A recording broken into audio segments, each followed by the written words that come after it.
I'm a builder and I'm not getting paid is the subject of today's eCentral Business Show. I'm John Nayler, and today joined by Antony Eaton from McCarthy Jory Lawyers, expert in the field of construction law. Now, we always hear about builders being under the pump, under the thumb, not getting paid. Well, why is that, Anthony? Well, it's the bane of the industry. Not just builders not getting paid, but subbies and suppliers not getting paid. And for as long as there has been a building industry, there have been pieces of legislation and attempts to secure payment for suppliers and subbies and builders from various clients across the entire industry, commercial and domestic. That remains the same today. There are large reforms coming through to address these issues. But right now, there's legislation. We're at nth degree and nth iteration of the law and the legislation. Yes. What's the process right now for a builder to pursue his rightful day's pay?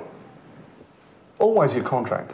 So you look to your contract, and typically there will be a date upon which, if your payment claim's been issued correctly, that payment will fall due. In the event that your client doesn't make payment, your contract will typically also step out a process by which you can compel payment. And that would be by issuing notices to say to the client, look, you're in breach, you haven't paid. If you don't pay, this is your last chance. Otherwise, you can terminate the contract. Yes. And terminating a contract has dire consequences. So, for example, if the builder is halfway through a build, and the owner decides for one reason or another invalidly not to pay, and the builder gives the notice, not remedied, and then terminates, well, the builder can sue the owner for the lost profit on the balance of the contract that he's been denied the ability to perform. Oh, okay. In addition to what was outstanding at the time of termination. Right. So, so he's got the potential to pursue for what is outstanding, but also what he's still due. So well, that's right. Because he's got guys queued up, he's got equipment on lease or on rent or whatever. Invariably, there will be other subcontracts in place. Those subbies need to be paid as well. Yeah, okay. Supply agreements need to be paid. There's exposure to a lot of damages. So, whilst lawyers try to anticipate those damages in the contract to start with, it's really an exercise for the builder or the subbie to look at the time they enter the contract, in the event that there is going to be a delay in performing the contract, what are those true damages?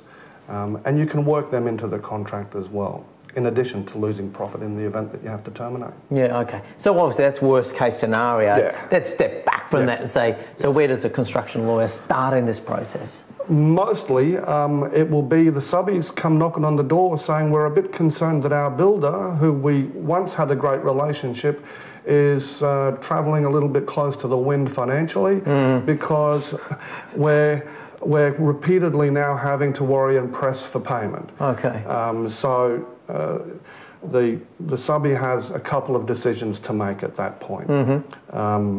There's a building and construction industry payment piece of legislation which can be enforced to quite rapidly resolve through an adjudication process a decision to enforce a payment claim so that they can get a certificate and run off to court quite quickly and say, make that a judgment because I want to enforce it against the builder.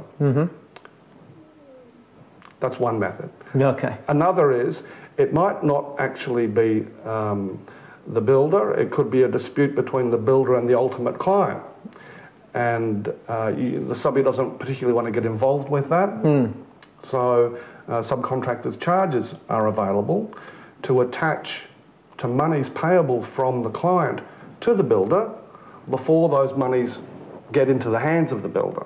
Oh, okay. So they can almost step into the process and wedge themselves between. That's right. Or wedge themselves into that payment process. It's a charge on that money, and the client is motivated to not pay it to the builder if it's been the subject of a charge, because if he still does pay it to the builder whilst the charge is there, that client may have to pay it again because he didn't secure the money to in response to uphold the charge. Okay. That's right.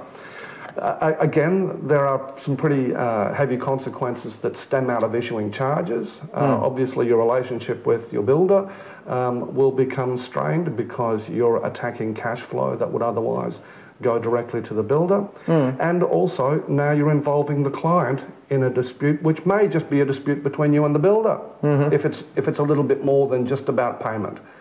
And then the client becomes unhappy and everybody's going to get annoyed out of this. Doesn't want to be involved in the dispute of whatever's happening on site. So, yes, so look to your contract first. If you can't amicably resolve it underneath your contract and enforce your rights under your contract, be conscious of some time limits, because there are significant time limits out there for both BCIPA applications for adjudication and the issuing of subcontractors charges under their respective pieces of legislation.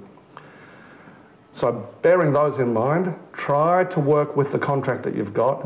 Try to work with the client or the builder or the supplier that you have within the framework of your current contract. Yes. To uphold that so that everyone's playing by the rules, so to speak. And maintain the relationship, because ultimately a maintained relationship can complete a contract where everyone gets paid.